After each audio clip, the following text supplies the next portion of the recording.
It's raining douille. C'est un psychopathe. Oh oui. Vous raclez délicatement le dos de votre petite grenouille.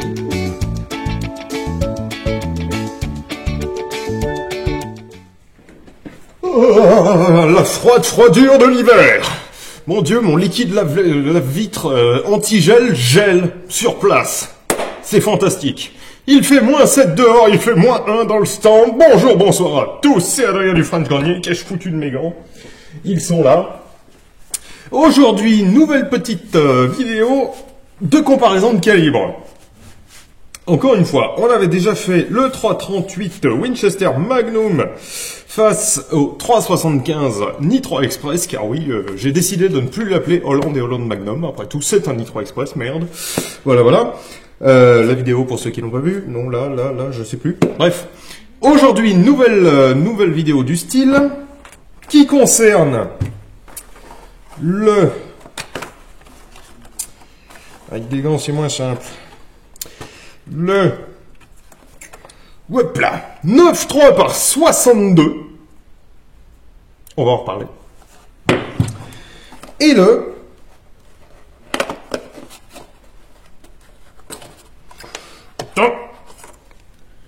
8 par 68 S. Qui commence avec deux gros bestiaux, je vous avais déjà parlé. Alors, il y a très longtemps pour moi, mais il y a très peu de temps pour vous, puisque j'ai seulement monté un épisode très récemment, là, qui avait été tourné à l'époque de la Tour du Pain, n'est-ce pas, l'ancien stand. Je vous avais parlé de la 864S, et ben la 868, c'est la version Magnum de la 864. Et c'est pareil, on va en reparler. Alors, déjà, pour comparer, voilà, je les mets au même niveau. La 868 est un peu plus longue, mais la est nettement plus épaisse. En termes de longueur totale, ce sont littéralement les mêmes. On va tester ça dans des armes que j'ai en boutique et qui vont bien m'arranger pour ce petit test. Alors, tout d'abord, et vous m'en voudrez pas, j'ai sorti des petites notes, car encore une fois, je ne connais pas les données balistiques par cœur. Alors donc, le 9.362, c'est une munition créée en 1905 par Otto Bock, qui était un armurier allemand, visiblement. Ça a été créé, bien entendu, sur le boîtier 98. Et c'est marrant parce que l'article Wikipédia dit... qu'est-ce qu'il dit déjà? Boîtier de culasse le plus solide à l'époque. Non, boîtier de culasse le plus solide tout court. Voilà, on n'a jamais fait mieux. D'où son appellation 9.3 par 62 Mauser, et plus récemment 9.3 par 62 Brenneck. Je comprends d'ailleurs pas pourquoi est-ce que Brenneck... Qu'est-ce que Brenneck a à foutre là-dedans? Alors, le 868S, actuellement, la cartouche, la munition. 8 mm, la plus puissante disponible sur le marché. Peut-être. Mais sincèrement, j'en suis même pas sûr, en plus.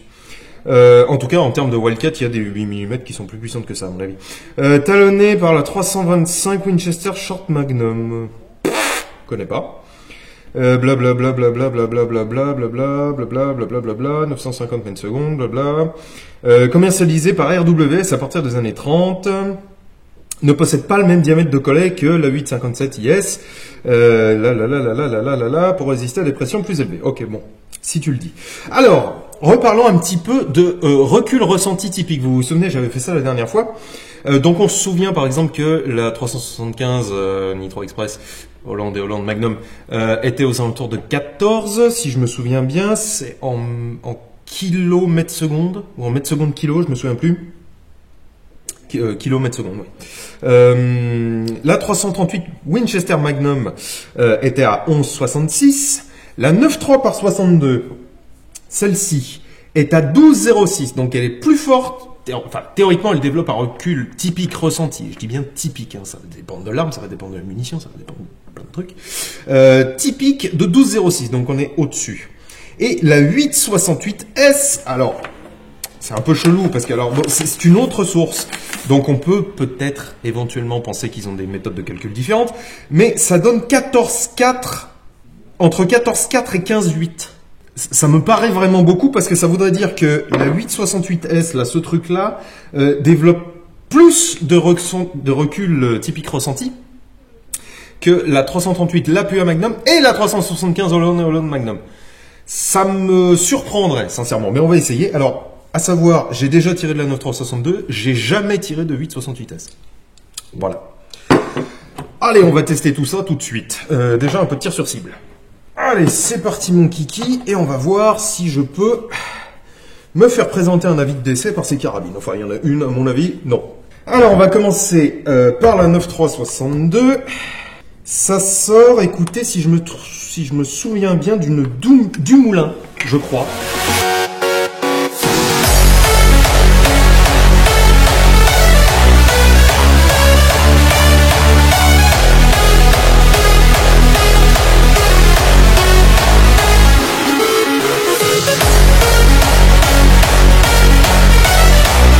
C'est un boîtier KR98K classique, mais modernisé après-guerre avec un Red Dot, machin, tout ça. Bon, bref.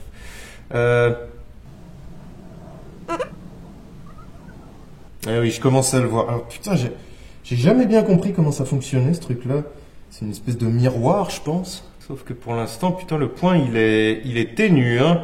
Commence vaguement à le voir, mais alors, bref. Alors, mettons une 9.3 là-dedans et voyons.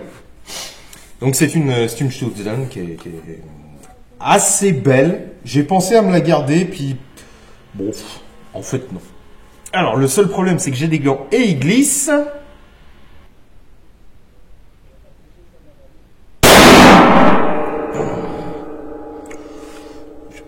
Oui, bon. Ouais. C'est un petit peu vif. On va s'en mettre 3. Je vous raconte même pas le prix de ces munitions, hein, bien entendu, c'est abominable. Action très sympa, avec une sûreté à l'arrière que j'aime bien, en pivot, comme ça, c'est rigolo. J'aime bien. Et je remercie un peu le ciel qui fasse froid et que j'ai une couche de plus, là, parce que... merde, attends, j'étais où? En haut ou en bas, là? Attendez, j'ai même pas vu où j'ai tiré, excusez-moi. D'accord, j'étais un peu bas sur la cible du haut. Logique. Alors...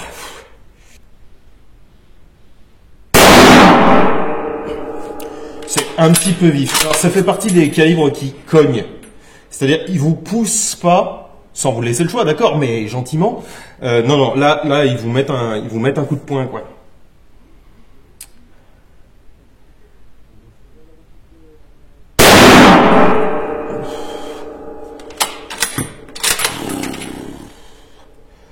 Ouais, un petit peu, hein, quand même.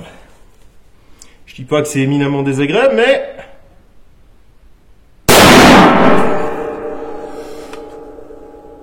Mais que ça pourrait le devenir, quand même, un petit peu.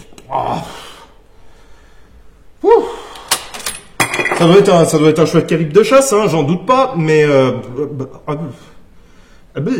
c'est quand même, ouais, c'est quand même de la bonne grosse torpille, bien violente, hein, c'est... Voilà, déjà, quand une douille qui tombe fait ce bruit-là, c'est pas normal. Bref. Ok, maintenant, testons le 868. Et bah, ça risque de pas être la même. Alors, non, merde, je suis en train de sortir la 9.3, pardon. 868. 68, on va... Combien j'en ai fait, là? 4 je ne sais même plus. Attendez. Hop, je vais me servir de ça. Voilà. Oui, 4. 4. Connect. Pardon. Alors, l'arme suivante, c'est une Mauser 2000.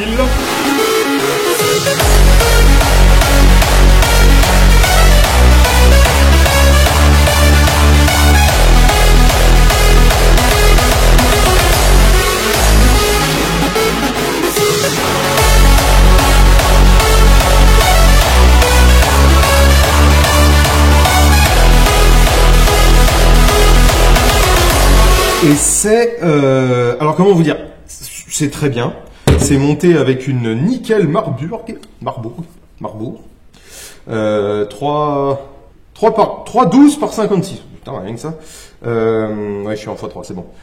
C'est super sympa. Sauf la sous-garde. Qui est dégueulasse. Sincèrement, elle est dégueulasse. Alors je dis pas qu'elle est dégueulasse parce qu'elle est en mauvais état, non, elle est en bon état, mais elle est dégueulasse parce que c'est du putain de Zamac. Voilà, bon, bah écoutez, pourquoi pas, mais le reste est sans doute de très grande qualité, parce que ça reste moderne. Hein. Voilà, une 868, deux 868, trois 868 et 4 868, et ça a l'air d'être le max, tout à fait. Bon, alors pour l'instant, on va dire que j'ai pas encore avalé tout à fait mon extrait de naissance. Peut-être. Alors, il y a un Stetcher. Attendez. Une chose que j'ai pas. Il faut. Attendez. Je passe ma culasse par-dessus la munition. Je ne chambre strictement rien, tout à fait. Et je teste. D'accord.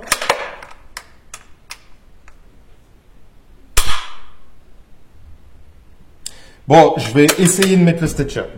Il a l'air assez léger. C'est un Stetcher à l'allemande, hein, on en avait déjà parlé. Voilà.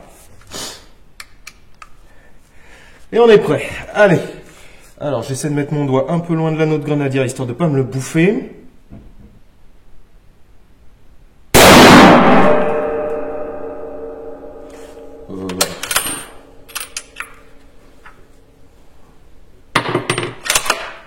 Écoutez, non, pour l'instant, ça va, hein.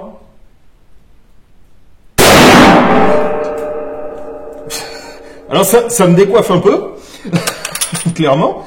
Mais non, là, ça pousse, en revanche.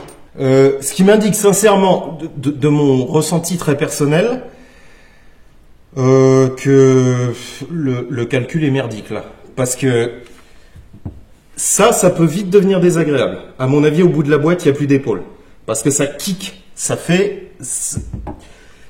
met un coup, réellement. Ça pousse. Ça dépend bien entendu de l'arme, c'est sûr, d'autant plus que la Mauser 2000 est plus lourde que la du Moulin, à mon avis, ou la du Montier, ou je sais plus. Enfin bon, bref. Mais pour l'instant, moi, celle-là, elle m'assassine pas, quoi.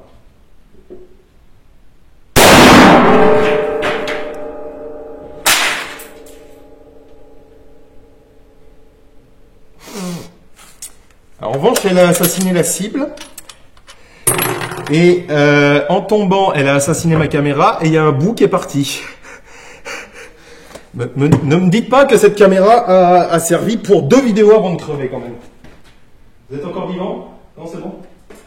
Bon, ça a l'air d'aller. Ça a l'air d'aller, faisons le dernier coup. Mais non, ça va, cette Mauser 2000 est assez agréable. Ça me décoiffe un peu, mais bon, agréable, gérable au moins. À défaut d'être agréable, elle est au moins un peu gérable. C'est marrant. Ouais, c'est marrant. Alors là, clairement, très clairement, bon, encore une fois, ça dépend des armes, je suis d'accord. Pardon, j'ai été appelé, alors je suppose que vous les avez entendus en train de taper. Décidément. Ma vie d'armurier est très remplie. Bon, et bah tiens, on va se faire un coup encore avec les deux. Juste histoire d'avoir une comparaison un peu fraîche, pour que je puisse vous confirmer mon impression de départ. À savoir que le 9.362 tape nettement plus que le 8.68. On va commencer par le 8.68 d'ailleurs.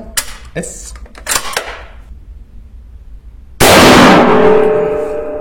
Ça décoiffe un petit peu. Mais ça va. Maintenant, oui, non, c'est bon, c'est vrai qu'elle est nettement plus légère. D'accord.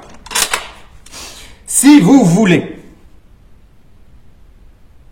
Ah ouais, non. Il n'y a pas photo une demi-minute. Alors d'accord, celle-là est plus légère. Faudrait que j'essaie de vous donner les poids, je vais les mesurer là juste après. Celle-ci, qui fait donc je ne sais combien de kilos, et celle-là qui fait je ne sais plus combien de kilos, ne sont absolument pas comparables. Celle-là, elle vous pousse assez gentiment. Celle-là, elle vous tabasse votre gueule. C'est un kéké que j'entends là ou... C'était probablement un kéké. C'est ça d'être à côté d'une autre. Voilà, celle-là, elle vous... Voilà.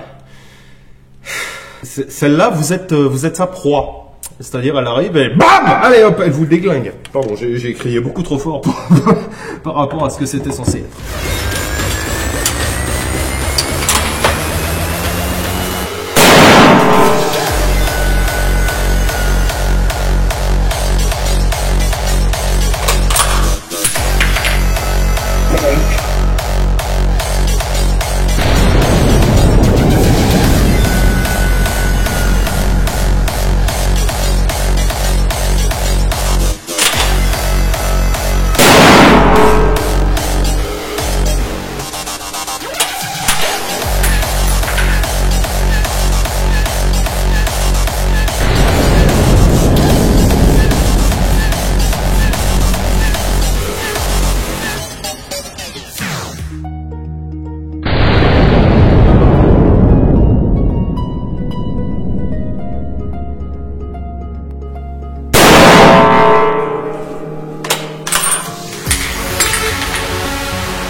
Moi aussi.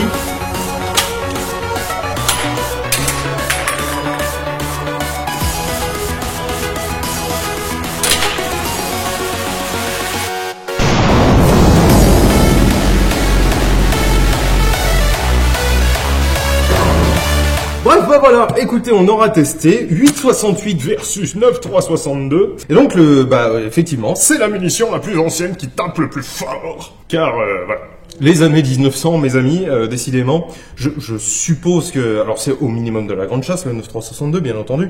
Mais je suppose que c'était peut-être même fait pour de l'exotique, un petit peu. Un de ces quatre, ce qu'il faudra que je teste la 74R. Mais R, comme son nom l'indique, donc ça va dans un express, et j'en ai pas.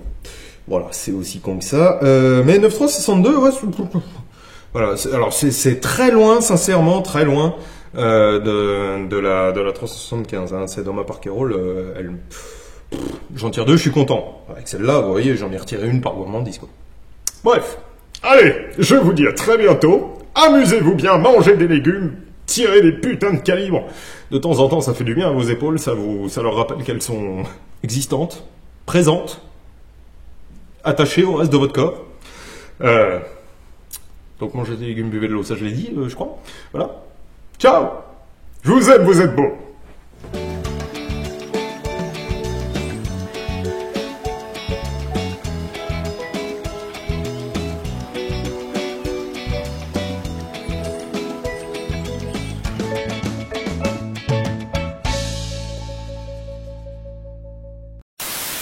C'est assez rigolo, c'est que je pensais sincèrement que la 9,362 était plus ancienne.